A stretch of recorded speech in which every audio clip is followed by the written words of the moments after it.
Cultural గా మనం మాట్లాడగానే దెబ్బ కొడుతున్నారు. ఎక్కడ దెబ్బ కొడుతున్నారు అని అంటే మన ఇగో మీద దెబ్బ కొడుతున్నారు.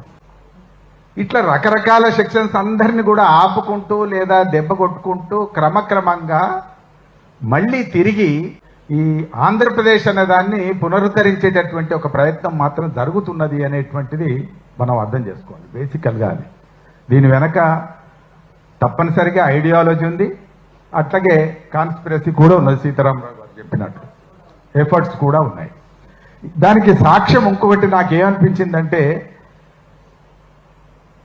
తెలంగాణ జాగీర్ కాదని రాసిన వ్యాసంలో రాధాకృష్ణ కొత్త పలుకులో ఇప్పుడిప్పుడే తెలంగాణ ఆంధ్ర అనే భావన మర్చిపోయి అందరూ ఆనందంగా ఉన్న వేళ అని రాశాడు ఒక వాక్యం. అంటే తెలంగాణ ఆంధ్ర అనే భావన మర్చిపోతే ఆనందంగా ఉంటారు.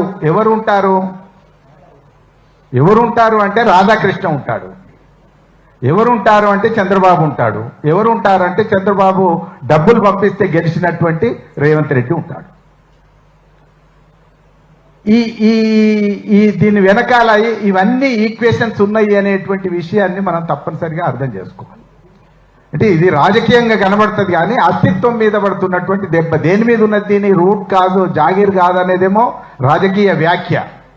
దాంట్లో లోపలిగా ఇన్నర్గా ఉన్నదేమో తెలంగాణ ఆంధ్ర భావన మర్చిపోయి ఇప్పుడిప్పుడే కుదురుకుంటున్న వేళ ఈ మళ్ళీ ఒకట్లేపారు. గుర్తు పెట్టుకోవాలి, రాధాకృష్ణ కానీ లేదా సమైక్యవాదులు కానీ లేదా ఆంధ్రప్రదేశ్ వాదులు కానీ ఎవరైనా కూడా గుర్తు పెట్టుకోవాలి ఏమంటే, తెలంగాణ ఆంధ్ర భావన అనేది ఎప్పుడు కూడా సమసిపోయేటటువంటి అవకాశం లేదు. దానికి ఒక పెద్ద చరిత్ర ఉన్నది. అది ఎప్పుడు అనుకుంటే అప్పుడు పునరుత్థానమయ్యేటటువంటి అద్భుతమైనటువంటి శక్తి దానికి ఉన్నది. అది అర్థం చేసుకోక ఇట్లా అంటున్నారు. ఏదో రెండో ఒకసారి మనం మాట్లాడుతూ ఉంటున్నాము, ఇప్పుడిప్పుడైనా గవర్నమెంట్ ఇప్పుడే వచ్చింది అని అనుకుంటే లోగోలోంచి కాకతీయ తోరణం మాయమవుతుంది.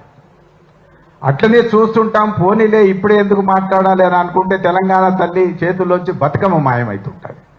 అట్లనే చూస్తూ ఉంటే మొత్తం భారతదేశ పటంలోంచి తెలంగాణ మాయమవుతుంటుంది.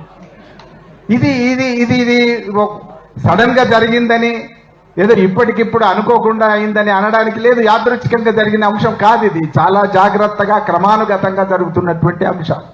అసలు ప్రాంతీయ చైతన్యంతోనే కదా తెలంగాణ రాష్ట్రం సాధించుకున్నది. దాని మీద దెబ్బ కొట్టేటటువంటి ఒక ప్రయత్నం ఇప్పుడు జరుగుతుంది.